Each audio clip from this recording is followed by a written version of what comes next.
And we are live. So,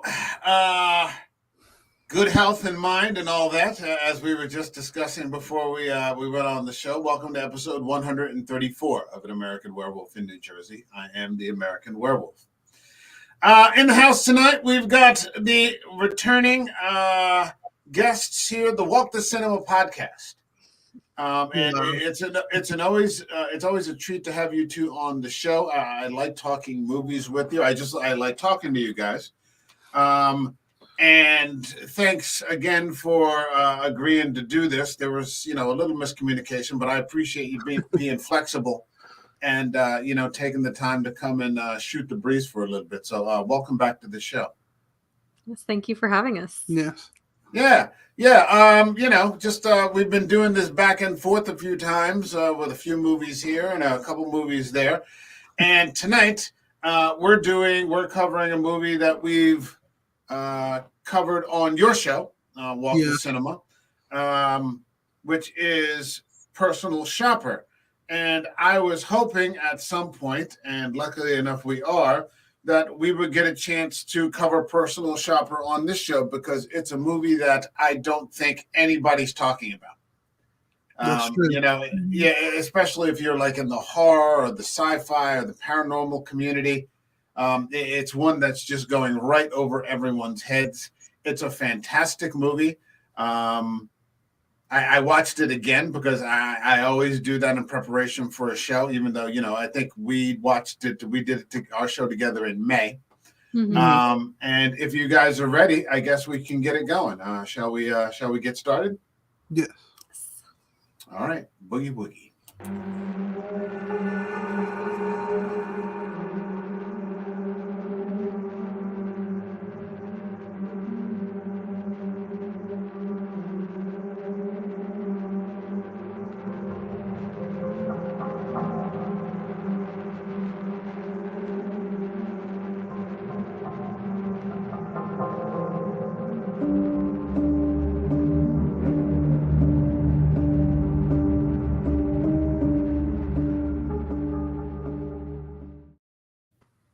So, if I remember correctly, the last time I had you guys on, the big guy there was not the biggest fan of the movie.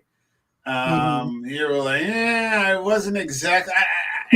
I think by the time we got to the end of it, I had managed to steer the ship a little bit into just saying, well, maybe it wasn't what you thought it was going to be. Mm-hmm. Yeah. I think that was the big problem the first time I watched it. Yeah.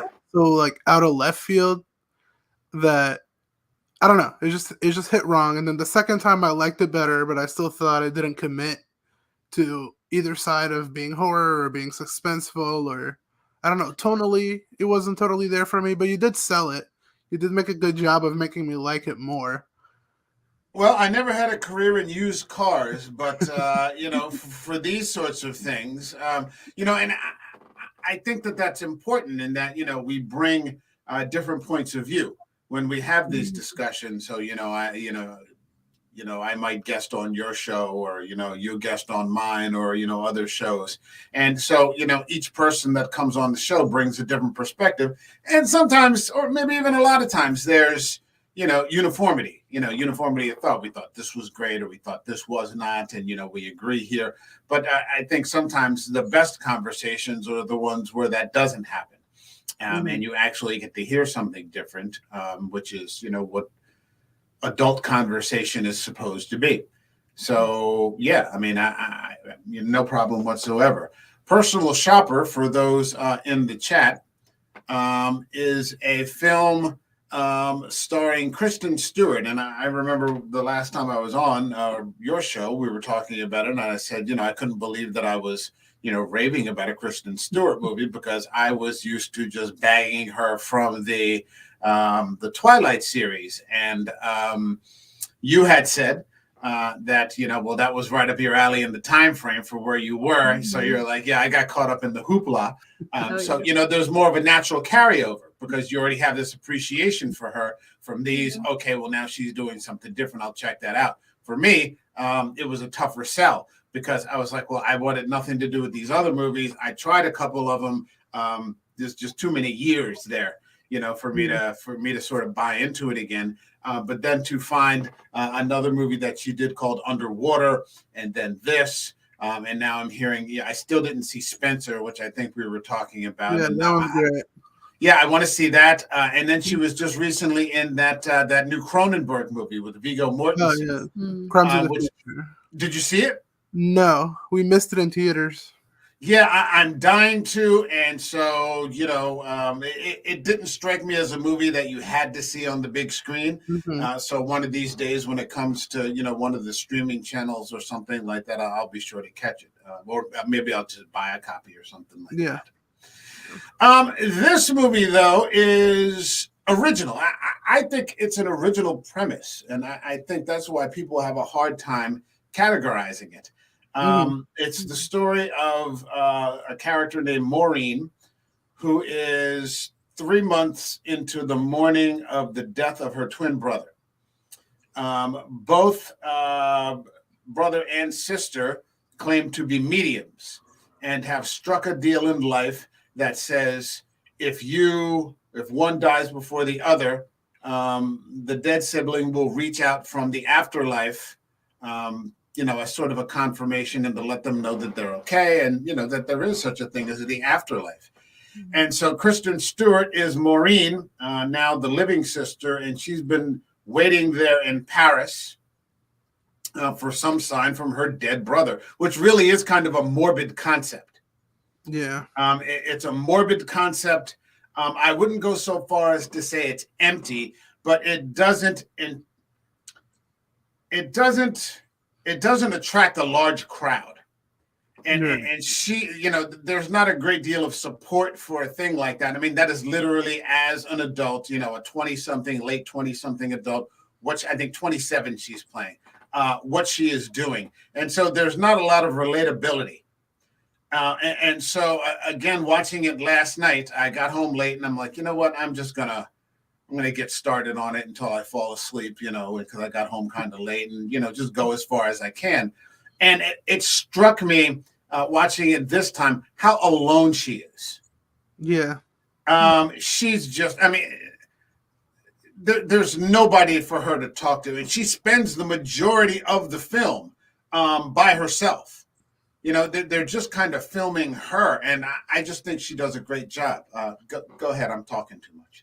That's kind of what didn't sit with me, I guess, at first, that I wasn't just analyzing her being alone. I was more, following the story with the ghost and all that type of stuff. And then when you started mentioning all the lonely features that she went through and why she did things out of loneliness, that's when it hit me harder. Yeah. That part of her character. It's easy to be caught up in the idea that this is a straight up horror movie. Yeah. And it's not. It's kind of this avant drama with tinges of the paranormal and what this young woman's grieving process is for her brother. Yeah, I definitely, thinking about it now, like that I didn't think about it when I first watched it. Maureen's kind of codependent on, or it seems like she was codependent on her brother. And even like in her job, she's a personal shopper. She's not really she's not picking clothes for herself. She's picking it for somebody else with the parameters of what they like, So I think it does kind of highlight that tone that you were talking about where it's non-committal. It definitely, I think, reflects how Kristen Stewart's character is kind of non-committal in her own life. And I think I ended up liking it more because of that, So yeah, seeing his perspective really, again, you sold it, from that perspective. Because I've got a Buick in the driveway. If you want to talk after the chat, we can some really nice real estate to go with it too. No worries. Oh, goodness. No, that's an excellent point. I think she is codependent. She needs the approval of other people. Her brother seems sort of even though you never really meet the brother from what you get in the script, that the brother is the alpha in the situation, and she kind of takes his lead. She's still waiting. She's not allowing her own life to move on 3 months into the death of her brother. which is it's a little it's strange. I mean, I could see it if it was like her husband, you know, or something like that, but it's her brother, you know, and twin brother. I've heard a lot about twins being like, it feels like you lose part of yourself. That's why they tend to not live too far apart and all those type of things. Yeah, I'm the first one not to empathize. I'm an only child. So, you know, He's I'm the first an only child. Yeah, so, you know, we're the first one. It's a, you know, she's wacko, you know, this sort of thing, you know. But, I mean, you're right. I mean, very codependent. You know, she and that woman pushes her around, Kira. You know, you can hear it on the conversation where she's trying to add, she like tries to squeeze a little small point in, and she just gets bulldozed. Yeah. You know, you know, even if it's like what kind of currency she wants to be paid in. You know, no, you know, she just gets dismissed, you know, and she's like a sort of peripheral character in relationship to other people. Yeah. And she doesn't really take any control of her own life.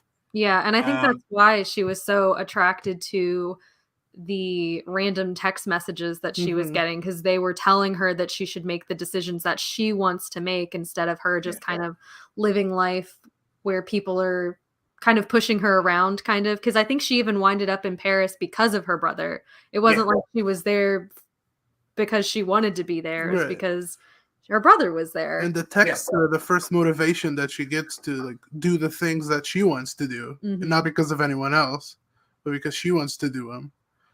Yeah, which kind of comes to the forefront only because of the prompting of the text messages.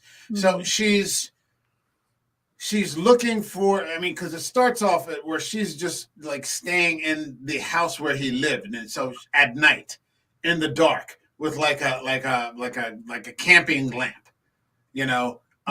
You know, so it's very dark and the house is alone and no one else is there, and she's just in these dark rooms, you know, waiting for these spirits to appear.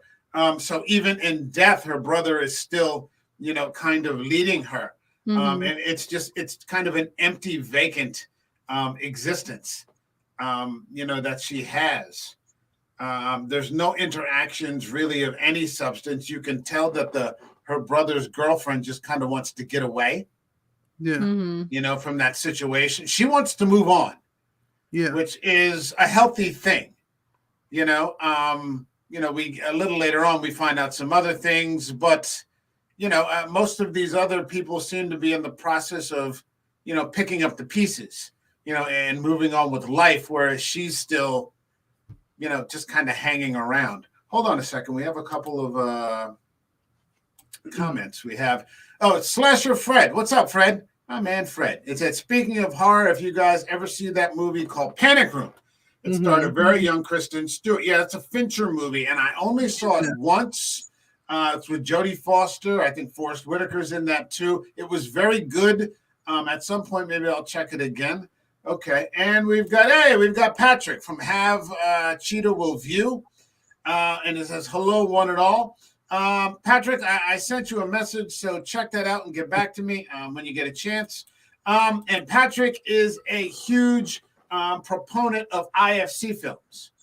Of which this film happens to be one. In fact, he runs a monthly program highlighting in a large panel an IFC movie. And so this is a fantastic movie. If you haven't covered it yet, Patrick, I'd love to get on there with this one, and then I can cover it for the third time. And I'll probably still watch it. I'll probably still watch it again. Because if not for, like, it's not a movie if I'm just sitting around, hey, I'm going to watch Personal Shopper. Yeah. For the purposes of review, and again, you know, to have this conversation for a second time, we're talking about something different, you know, the issue of codependency. So, yeah, it's a good thing. There are no interactions of any substance. She starts to get into this artist called Hilma af Kint, you know, who believed that she was channeling, you know, and so there's a lot of discussion about paranormal artists throughout history. You know, Victor Hugo, you know, writing Les Mis and The Hunchback of Notre Dame, you know, and all these, you know, were people who were spiritualists and mediums. But yeah, that's an interesting point. I mean, and now I'm thinking of the whole movie through this process. I mean, Mm-hmm. she's always looking for guidance. Mm-hmm. Yeah, I You definitely know, agree with that. Yeah. yeah. I mean, she never seems to know what to do. Mm-hmm. She's always looking for whether it's a YouTube video or it's a book or all these different things. She's just looking um, for someone else to show the way. Yeah. Um, what did you think about the boyfriend? What's the boyfriend's name? Erwin. Erwin. Because we meet him early on. She does Yeah. have a significant other. Yeah. He's in Oman. Mm-hmm. In the Arabian Peninsula. He seems to be some sort of IT engineer, setting up, IT for, some sort of big contract or something or other.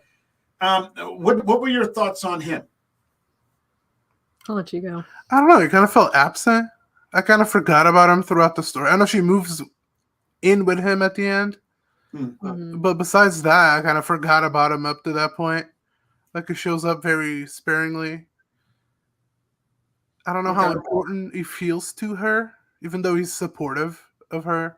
Yeah, that's kind of my take. Was like he does support her to a degree. I just don't know how much of a support that is, just because I think he does kind of like, you can come here, or you cannot, you can stay there. I'd rather you come Yeah. to be with me, but it's kind of like that non-committal kind of, which is not thing to me. what we see with other people she interacts with, where they tell her what to do. Mm-hmm.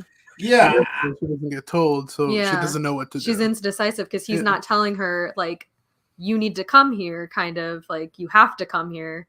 He's kind of giving her the options. Yeah, I liked him. He wasn't a hand holder. Yeah. And he, from my perspective, he wanted her to make her own decisions. Mm-hmm. He may have been the only person really in there who was letting her make her own decisions. Well, here I am. You can come on out if you want to, but I'm not going to order you. I'll tell you what it's like. This is what it's like here. If you want to come, I'll set the whole thing up, this, that, and the other. But, you have to make the decision. And so I thought he was kind of a refreshing character. He wasn't like, a hovering kind of significant other. He wasn't, some sort of helicopter boyfriend or something like that. He had his own thing going. I think he clearly expressed that he cared about her. Yeah. When we first get into the movie, because she's really self-absorbed. When we first get into the movie, he's like, I've been calling you for a week. Like what's going on? And she doesn't want to tell him that, she's hanging out in these houses looking for spirits. Right. Whereas clearly, where he lives, and you can see it in the contrast when he turns to, he's living in brightly lit places. It's nice and sunny. Oh, look at the beach here. It's very nice. And I think, part of her just doesn't want to kind of deal with that. Yeah. She just kind of wants to stay in her, whether it's depression or, whatever. But I thought he was one of the more refreshing characters in the movie. Hold on a second. Patrick says hello. He says he answered. He bought this movie because I recommended it. All right. So did you watch it yet? Did you like it? If you did, put it in the comment. I want to hear. And he says, greetings to you two. Greetings to Walk the Cinema. Hello. And he says, hey to Fred. What's up, Fred? And John K. Alvarez is here, and he's a regular on my show. And he says, the boyfriend cared enough to let her make her own choice for her. Yeah, that's very true. That's like the thing that you like about him, because he's right for her, because she is the kind of person that doesn't tend to make her own decisions. So he's kind of forcing her to like think about what she truly wants. But I don't know if that's what she needs at that point, because she does seem to need to be handheld. And you said he was not a handhelder, so I don't know. She does need to break on her own, and we see her do that. Just at the beginning of the story. Yeah, but it's not as much because of the boyfriend as it is because of the texter. I feel that she starts to do her thing. Yeah. Yeah, she does. I mean, she clearly has been blowing him off. I mean, that's how the movie starts. She's been blowing him off for a week. But then, as she becomes, after 3 months, discouraged, and she hates her job because Kira is just ridiculous, this celebrity that she works for. She's completely ridiculous, just, disconnected from any sort of reality. You can tell she just lives in like the tallest ivory tower available, has no idea what's going on in, everyday life. So, she's just, she's not grounded in anything. She starts to receive these text messages, that she starts to believe could be from her brother. And if you're watching it for the first time, and it looks like everybody, Patrick, if you haven't seen this, we're going to get into some spoilers. So maybe check out for a little bit. You start to consider that perhaps the brother is texting. Yeah. But you were right, and talk about that some more. What the texting starts to bring out in her. It just starts to break her free, right? Because you think it's the brother to some extent, but it gets a little sexual. So you So don't think it's the brother, yeah. But who else could it be? Like at the time, at the start, you don't know who else it would be besides the brother, which is the twist at the end, I guess, or towards the end. But that's the freedom that the texter brings her, because she doesn't know who it is. Even if she wants to believe it's the brother, she doesn't know, and the texter kind of pushes her to do her things and do what she wants to do, and like I think, trying on the dress. Yeah, like I think her even voicing what's on her mind to somebody, even if she doesn't know who it is kind of liberating for her. Yeah, because I tend to think that, it shows that she's not the type of person that even has an opinion to really anybody. Like when the sister said that she had sold the house, she was just kind of like, oh, okay, I guess. Even though she knew she didn't want that the girlfriend to sell the house, she didn't voice that kind of, she didn't go off on her, So I think that the texting kind of does make it so that she is voicing what she's thinking out loud, kind of. Even though she's not speaking it out loud, she is voicing those opinions out loud to somebody. And we had talked about before how sometimes it's easier to relate to a stranger or to speak to a stranger than it would be to, you would think that maybe her boyfriend would be the person, or the girlfriend of her brother, would be the person she could vent to. But, those people come with judgments. Yeah. Because perhaps they have a perception in their mind as to who she really is, or who any of us really are. And then you start to talk about what you really think, and you get worried about judgment. Whereas with a phone, it's just this faceless kind of thing where you can see there's a lot of anxiety, with her trying to, get this, this feeling out of her. But, it's probably, well, obviously it's easier because this is the only person she does it with. She does a fantastic job, and we talked about this before, of maybe this is just who she always kind of plays, or maybe this is just her niche, of playing it vulnerable. She's extremely, and that's what I remember from the two Twilight movies that I watched. I ended up watching the first two, and I remember watching the first one, and I'm like, well, no, they must make improvements in the second one. And I remember the second one was worse, and I'm like, oh my God, how is this possible? Like, how is it possible to do this? This is awful. And I was, but I mean, she kind of had that wounded thing going, and that's what I recognized in here. Yeah. One of the scenes, and I watched it again, like I just said, in preparation for this, was the dress scene. Yeah. Because we talked about before how I would be a lousy personal shopper because she pulled that spangly thing off the rack, and I'm like, oh Jesus, that thing is hideous. But then when you see her wear it, you're like, oh shit, what the hell do I know about anything? Stupid bastard, But I mean, and again, there's that dress that she, they show the harness, that she, and I'm like, that looks ridiculous. Like what when she's in the studio or in the shop or the dress store or whatever it is. But then it's almost art, like that thing that she does, where just watching her get dressed, and I'm like, this is fucking fantastic. I mean, it's got that little German folk song going in the background, and it only lasts for about 3 or 4 minutes. I mean, it's great to watch. It's beautifully shot. The whole movie is really, Yeah, it is. Being filmed in Paris. Mm-hmm. Wait, the last time we talked, did you have a grudge against the French? No, I don't like Okay. Paris. I don't No, like. he doesn't like Paris. He doesn't like Okay. Paris. I don't like the times I've been there. And we Okay. talked about the airport song being terrible. Oh, that's right. Apparently, you've heard this song that I've never heard of before. That's constantly looping at De Gaulle. It's just a little chime, and it's awful. I don't even know what it represents. It's irritating.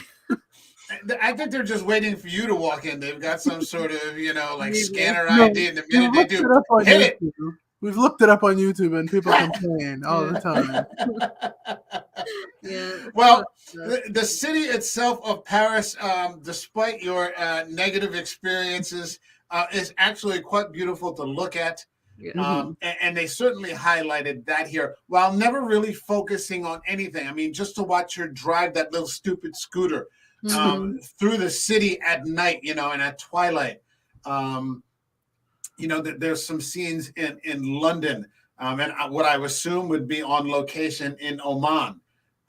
Just beautiful locales. At the end, where she's at the Riyadh, the little stone apartment that they're staying in. I mean, I stayed in one of those in Marrakesh. They're absolutely gorgeous. They're hundreds and maybe 1,000 years old. And somehow in all those places with that tremendous heat, without any air conditioning, somehow they always manage to stay cool. Like hundreds of years ago, somehow they understood, like, I can't build a model ship or, Lego sets or anything like that. But, these people can do these things from, centuries ago. And today you could go there and stay in North Africa in the blistering heat and walk in there, and somehow it's miraculously cool. And the breeze just flows. It's like a small miracle. There's a lot that works for this film. And slowly she starts to, and it's also, while she's, sort of coming out of her shell, what she's doing, and we talked about this last time, it's also incredibly reckless. Mm-hmm.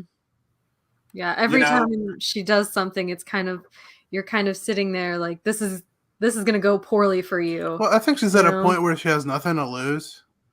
Because, she could lose her boyfriend, but I think she cares more about finding her brother at the moment, That's what she wants. So if she can't do that, she has nothing else to lose. I think a lot of things are coming out of her sideways. Mm-hmm. It's like that. I think she is kind of repressed. Yeah. And so this was it, Ingo. These interactions that she has over the phone are sort of liberating her, and so she's just doing these things on impulse. Mm-hmm. But at the same time, they're helping to wake her up. Mm-hmm. And then we get to, towards the end of the movie, where we find out, there's been a murder committed, which is, and all of a sudden everything just gets grounded. Yeah. Like the movie just grounds because like something, real happens, not something paranormal or possibly paranormal or, it's just, there's just blood everywhere. Yeah, we get an explanation. Yeah, there's no vagueness when you see that her body is lying there, and it makes it much more real than just like a number on a phone or just a phantom texter, that kind of thing. I don't know if that makes it better though. I think this is probably the biggest setback a lot of people would have with the movie. Again, because of the tonal shifts that it has. But this one is the biggest one. I don't know. It's not my favorite. There's an interesting thing that happens, and I caught it this time, and I didn't catch it last time, where she's watching the Hugo seance. Mm-hmm. And it talks about these contrasts, like where the spirits, I'm in the sky, but I'm also rooted to the ground. Okay. Where I'm here, or I can. Some spirits are free and some are grounded, and there's these contrasts where the spirit that's talking is always talking about. It's never in one place. Like it can't stay here, but it can't go there either. And I didn't think that was a coincidence to have that inserted. And I don't remember. Let me see. No, I didn't get that part down. But there were just so many contrasts as to what the spirit said was going on with it. It was almost like in two places. And you were right. It was never committed to any one particular thing. And I thought maybe that was more of a metaphor for her than it was for, because, she doesn't make any decisions. She just kind of drifts. But that could be its own problem. It could be too smart or too well put together for its own sake. Where people are not going to understand that. Yeah, well, I mean, but look at anybody who really doesn't. And we all know a person or two like this, or you have known a person who never really makes any decisions. They're usually a mess. Because like any strong wind will just, blow them, any particular place. And, that's just who she is. And I remember when we got to the end of the movie, I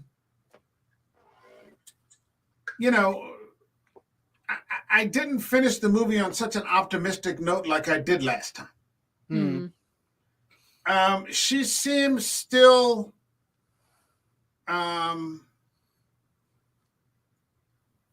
to be kind of the same person.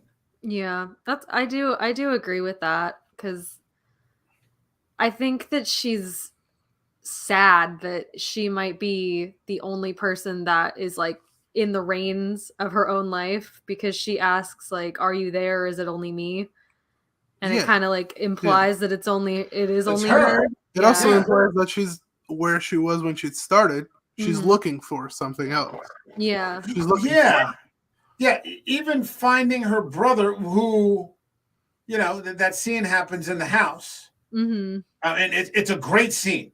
I love that scene. And she never sees it. She never sees it. And it reminded me, have you ever watched that show, True Detective, on HBO? No. The first season, if you have HBO, it's a miniseries. The first season has Woody Harrelson and Matthew McConaughey as police detectives and partners. And then the second season has Ray Liotta. No, not Ray Liotta. Colin Farrell and Vince Vaughn. And then the third season has Stephen Dorff and Mahershala Ali. And in the third season, this guy, he's going to be the guy who plays the new Blade from Marvel. Vampire killer. And in the third season, they solve the crime, this decades-old crime, when they're both much older, and one of them is suffering from dementia, or the early onset of dementia, and he forgets that he solved it, and never gets a chance to tell anybody. So he solves it, and he doesn't realize that he solved it because he's slipping back and forth between being lucid and not. And so that reminded me of this, where her brother does appear, and she doesn't see it. It's very bittersweet, because you would be hopeful that if she had seen it, she would have been able to break free. Yeah. It would have brought her like some level of peace or some level of closure. Maybe. Yeah. But there's an increased probability. There's certainly no guarantee. That's true. Yeah. There's certainly no guarantee, but there's an increased probability. And then she goes to Oman, and immediately it starts over again. Yeah. And that, like, if there was going to be a thing that said, she's, there'd be cheerful music, and, she's moved on, and, maybe she'd see her boyfriend, but the boyfriend isn't there. Yeah. She's in this empty house by herself again, and immediately it starts all over again. And you get the impression it is the brother. And you're right. She asked the question, is it you? And then the final question, or is it just me? And she gets that confirmation, boom, that one against the wall. And she's just shocked. Yeah. So I don't know. I watched it just, earlier, and I didn't have a hopeful note, but now talking about it, maybe there's some hope for her, or maybe she's just going to move on to the next thing to wait to tell her what to do. Her shock of realizing that she is on her own might be a sign that that was all she needed to move on. She just needed to be shocked into reality. Or maybe not, or maybe she's just going to keep looking for it. Yeah, I mean, like the rest of the movie, it doesn't give you any clear answers. There are no clear answers in this film, and I think that's what makes the film stand out. Instead of constantly trying to explain everything. Yeah. You know, and there are some films that always do that. No matter what it is, they find a way to cram the explanation in at the end or something. Or, you know, exposition guy. You know, my friend Bill calls, you know, that person who does that exposition guy or girl. You know, they come in at the end of the movie and they explain it, you know, and it's like a Scooby-Doo mystery, you know, at the end, you know, you figure out everything and, you know, this, that, or the other. This doesn't do that. It's a damn solid film. If I haven't said it before, I think it's streaming right now on Pluto TV. So it's on the free channels. You can see it now. Before it was on Hulu. It might still be on Hulu. I don't know. I have my own copy because I like physical media. And I can't recommend this film enough. It's different. And today, in today's world of cinema, for something to just be different, to me, is a good thing. We have so much cookie cutter stuff going on in films today. You have so many people that are in charge of production houses that are risk averse and are afraid of taking chances with stories. You just get the same thing again and again and again. And this doesn't do any of that. I can't be happier. You know, and maybe I'll go on Patrick's channel and we'll talk about it again. Because if one person hasn't seen it, you know, and they hear about it, you know, from this conversation, you know, then we've done our jobs. Yeah. You know, that's the important thing. Yeah. Go ahead. No, I was just saying it really is like the best part of like doing this type of conversation is when someone actually goes out of their way and watches the movie because they liked our conversation. Yeah. I mean, you know, just having Patrick say, hey, you know, on the strength of your recommendation, I went out and bought the movie. Yeah. You know, that makes it worthwhile. Yeah. You know, and, you know, that's the whole point of this, aside from our own desire to do it. Yeah. It is actually the outreach, you know, and, you know, you don't have to be the Joe Rogan experience to reach a couple of people, you know, so you just get out there and you find your voice and you know, you just keep on talking, you know, and that's all that it is. Is there anything, I mean, you know, I don't want to go into the meticulous details. Is there anything you wanted to share about the film? Hold on a second. We got a couple more comments while you think about that. Or if there's anything we missed that you want to discuss. Patrick says he shared out the stream. Okay. And we've got John. Did anyone catch the irony that the medium who allegedly has second sight didn't see her brother? Yeah, we were just talking about that. If you just got back in, it's a sad sort of irony that the thing that she was looking for all this time was the one thing that she's seen everything else, you know, but the one thing that she's actually searching for and that might have actually set her on the right path more definitively was the one thing that she did not see. And we're hoping that what happened in Oman is the brother's second chance. You know, but again, you know, this stream, I mean, this film doesn't explain anything. So it's up to your interpretations. And this will be the second or third time that I've discussed it. And maybe the third time that I've watched it. And, you know, I get a different feeling every time. And that's probably a sign that it's a damn good script and that the performances are solid and that, you know, more people should be talking about it. It's good stuff. Yeah, it's a very, I would consider it a light horror film in terms of like, it doesn't make me feel awful, you know, watching it. It's an enjoyable watch. Yeah, for sure. It does grow on Yeah. YouTube. Like every time I watch it, every time I talk about it, I like it more. Yeah, Like, it's which just is not always the and it case. feels like a new experience Yeah. every time because it was only like the second time around that I thought about the codependency aspect of it where I Yep. didn't really feel that, I guess, in the first watch through. So it definitely, you pick stuff up as you know, Yeah. watch it over and over again. Yeah, it's not your run-of-the-mill horror film. Mm-hmm. It's not a monster movie. Mm-hmm. It's not overly gory. There's Mm-hmm. one scene where there's a significant amount of blood. It doesn't have jump scares necessarily. It's what I say now about all the films that I cover. Character is king. So there's great characterization in here, and give me a story. Mm-hmm. And so this movie gives us a story. It's just, we're three different people with three different perspectives on the same story. That probably means it's a damn good story. Yeah. So, more power to them. And I hope they make more movies like this. Okay. Was there anything else you wanted to talk about or about the film before we move on to the final part? I think that's it. Okay. All right. Same. All right. I have a new thing that I do on the show, and that is I ask people to rate the movie. So 1 to 5 or 0 to 5. It could be 0, like I want my 90 minutes back. I'm contacting a lawyer, or 5. It was perfect.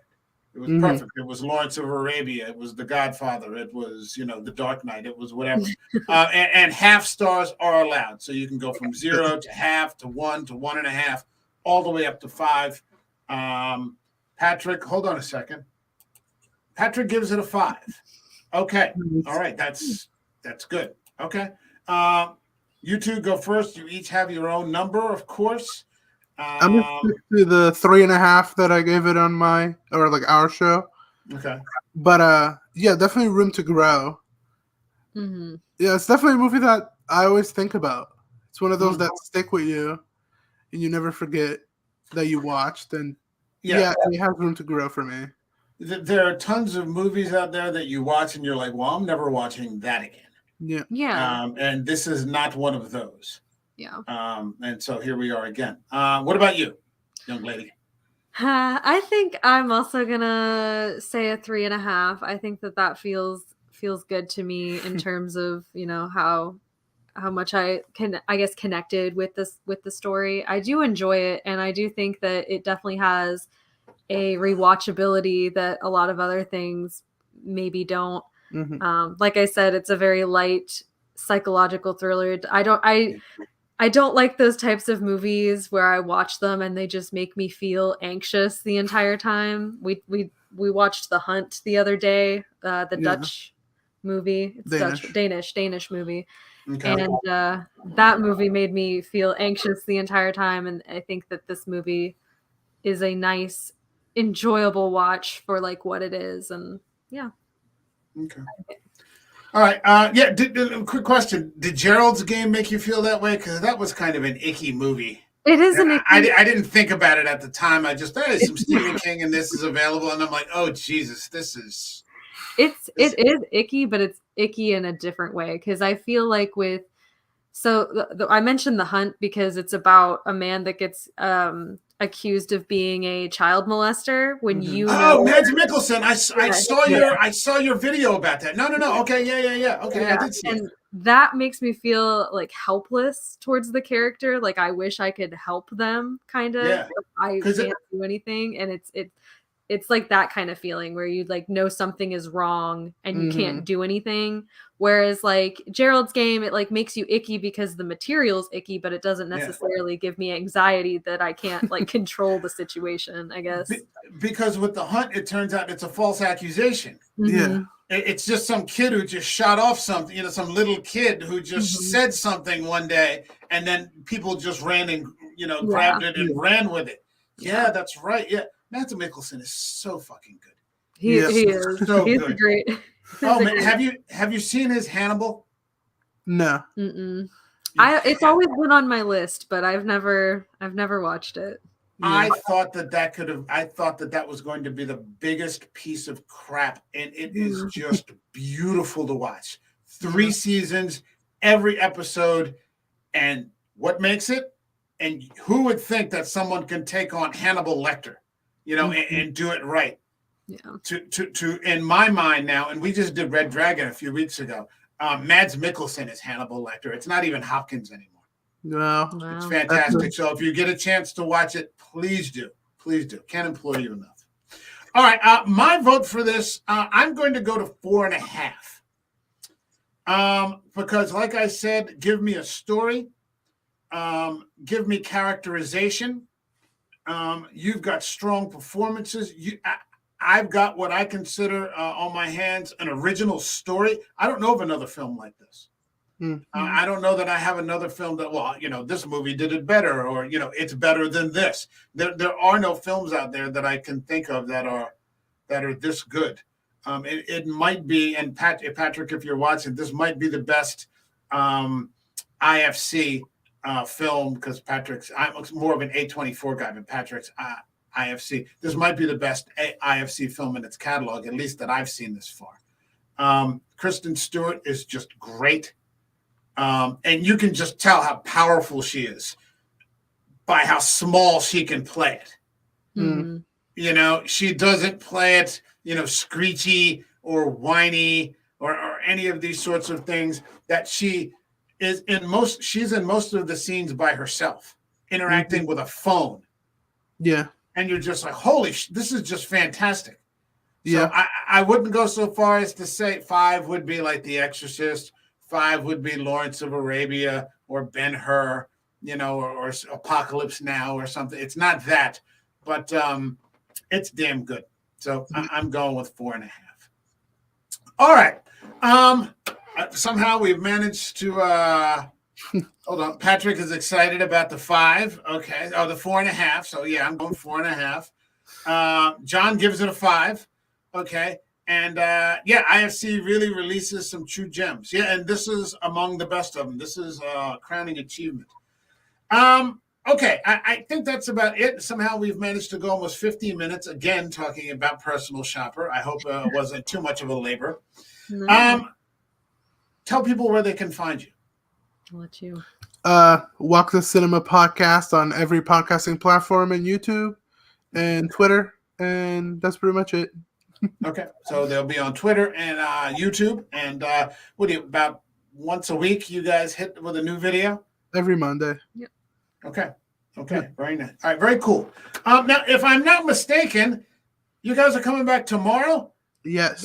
Yes, we've got a Walk the Cinema doubleheader. So really cool with a movie that we've already covered on the show once, but I have this thing where, like, when I first started the channel, there were a lot of ums and ahs, and I did these movies, and I thought, this movie deserves a larger panel.